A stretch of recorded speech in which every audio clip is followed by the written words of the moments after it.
नमस्कार दोस्तों, स्वागत है आपका हठ योग में। आज मैं आपको प्राचीन जो योग है हठ योग का, वो है पंचधारणा।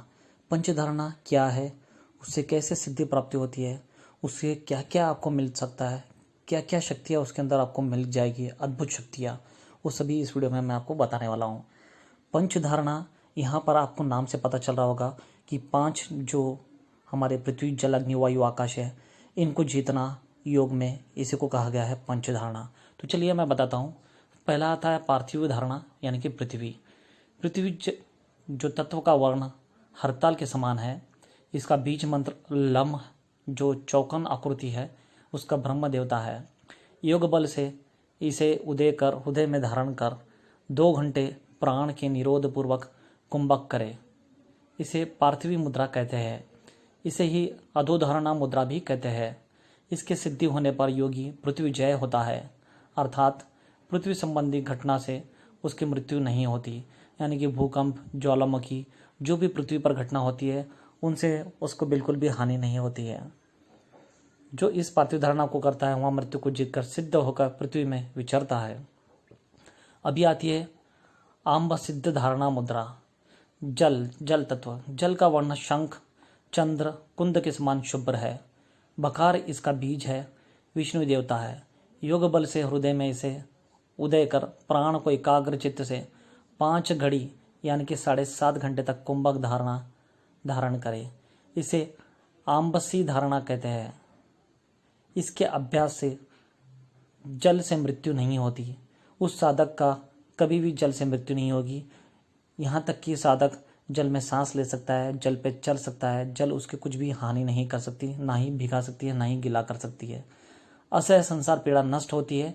इसका दूसरा लक्ष्य ऐसा ही है। तो ये हो गया पृथ्वी और जल, 2 तत्व।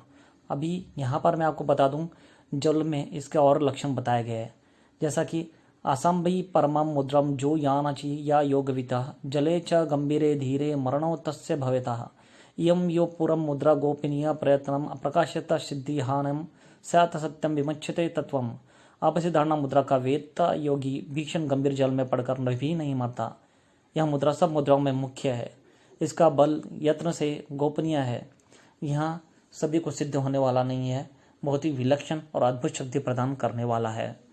तो यहाँ था जल मुद्रा, जो मैंने आपको बताया कि इसे जीतने पर योगी को क्या क्या शक्तियाँ होती है, वो मैंने आपको यहाँ पर बता दी है। अभी आती है अग्नि मुद्रा। अग्नि ये धारणा मुद्रा। यहाँ पर मैं श्लोक आपको नहीं पढ़ के सुनाऊंगा ताकि समय बहुत कम है। यहाँ पर अर्थ बता रहा हूँ। नाभि में अग्नि का वास है, जिसे मणिपुर चक्र कहते हैं। इसका वर्ण इंद्रगोप कीड़े के तुल्य है, अर्थात लाल रंग है। रकार इसका बीज है, आकृति त्रिकोण है। रुद्र इसका देवता है। यह तत्व तेज पुंजमय, दीप्तमान और सिद्धिप्रद है। योग से उदर का उचित के एकाग्र से 5 घड़ी तक कुंभक करे, यानी कि कुंभक यानी श्वास को भीतर रोकना, प्राण को धारण करे।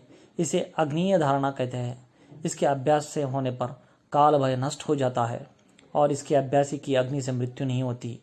वहाँ अग्नि में जाकर भी अग्नि स्नान करके बाहर सहजता से निकल आ सकता है। तो अर्थात नाभि के उदरों में 5 घड़ी तक कुंभक करके वायु धारण करे। इसे अग्नेयी धारणा करते हैं।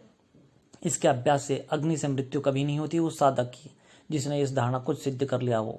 यदि साधक को जलते हुए अग्निकुंड में भी डाल दे तो वहाँ नहीं जलता, वह निर्भीक होकर सश प्रसन्नता से बाहर आता है। यदि साधक प्रदीप्त अग्नि में भी गिर जाए तो भी इस मुद्रा के प्रभाव से जीवित रहेगा और उसे लेश मात्र भी हानि नहीं पहुंचा सकता अग्नि। तो ये अग्नि तत्व को जीतने का यहाँ पर बताया गया है अग्निय धारणा में। तो ये पृथ्वी, जल, अग्नि 3 हो गए। अभी पंचधारणा में चौथा आता है वायु। वायवी धारणा। वायवी धारणा क्या है, उसका श्लोक यहाँ पर ऊपर दिया गया है। मैं श्लोक नहीं पढ़ूंगा, डायरेक्टली भावार्थ पढ़ूंगा, आप पढ़ सकते हैं पॉज करके। घुटे हुए अंजन और धुएं के समान कृष्ण वर्ण, यकार बीज और देवता ईश्वर है। यह वायु तत्व सत्व गुणमय है। योग से इसके उदय होने पर एकाग्र मन से कुंभक कर 2 घंटे तक प्राण को धारण करें। 2 घंटे तक प्राण को कुंभक या धारण करना है। वायु विधारणा होती है। इसके अभ्यास होने पर वायु से मृत्यु नहीं होती और साधक को आकाश गमन प्राप्त होती है। जी हाँ, वायु सिद्धि होने के बाद वहाँ बिना वायु के बिना सांस लिए जीवित रह सकता है अनंत काल तक, और आकाश गमन यानी कि आकाश में उड़ सकता है सहजता से। नाभि और भूमध्य में 2 बलिष्ठ स्थान में कुंभक द्वारा 5 घटिका वायु धारण करने से यहाँ वायवी धारणा सिद्ध होती है। इसका साधन सब विपत्तियों का विनाशक है। इमं तो परमा मुद्रा जरा मृत्यु विनाशिनी वायु न पर्वते खेच गति प्रदायिनी, अर्थात यह मुद्रा जरा मृत्यु को दूर करती है, वायु से साधक की मृत्यु नहीं होती और आकाश सिद्धि की प्राप्ति होती है। भक्तिहीन शट को इसे नहीं बताना चाहिए। हे चंड, ऐसा करने पर सिद्धि की हानि होती है, यह मैं सत्य कहता हूँ। ऐसा इस तरह से शंकर भगवान ने पार्वती देवी को बताया कि 5 धारणा में अग्नि धारणा कैसे सिद्ध करते हैं और उसकी अनुभूत सिद्धियाँ कैसी है, उसकी शक्तियाँ क्या क्या है। अभी लास्ट धारणा, आखिरी धारणा है आकाशी धारणा। पंचधारणा में आकाशी धारणा बहुत ही विलक्षण माना गया है दोस्तों। आकाश तत्व का वर्ण विशुद्ध सागर जल सदृश है, सदाशिव देवता है, हकार बीज है। प्राण संयम पूर्वक 5 घड़ी तक यानी कि 7.5 घंटे तक कुंभक करने से इसकी सिद्धि प्राप्ति होती है। इसकी सिद्धि से देवत्व और मुक्ति प्राप्त होती है, देवत्व प्राप्ति होती है। देवत्व यानी आप सशरीर स्वर्गलोक नरलोक कहीं पर भी आ जा सकते हो, कहीं पर भी आपको कोई रोक नहीं सकता, कोई टोक नहीं सकता। तो ये सभी सिद्धियाँ प्राप्त होती है पंचधारणा को सिद्ध करने से, और ये हठ योग में बताया गया है। तो यहाँ पर मैंने आज जो इस वीडियो में आपको बताया वो था पंचधारणा, यानी कि पृथ्वी जल अग्नि वायु आकाश, ये पांचों को कैसा ध्यान करना है, उनके कैसे जीतना है, उनको कैसा आपको एकाग्र होकर हासिल करना है। तो उनकी शक्तियाँ मैंने यहाँ पर बता दी है, सभी यहाँ पर डिटेल में बताया है, तो जिससे आपको ये पता चले कि एक्चुअली इससे होता क्या है और कैसे आपको यह करना है। तो यहाँ पर कुछ भी आपको डाउट्स हो, कुछ भी पूछना हो, पंचधारणा कैसे करना है, आपको कुछ समझ में नहीं आया हो तो ज़रूर कमेंट्स करें, कमेंट्स में मुझे पूछे, मैं आपको ज़रूर बताने की कोशिश करूँगा। जी हाँ, ज़रूर कोशिश करूँगा। और एक बात याद रखिए, पंचधारणा आपको यम नियम आसन प्राणायाम प्रत्याहार धारणा, ये छठा अंग है अष्टांग का धारणा। तो छठा स्टेज पर जब आओगे अष्टांग योग में, तब जाकर ये आप पंचधारणा को सिद्ध कर पाओगे।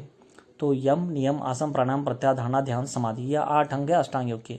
तो बस इतना ही बताना था। जय हिंद।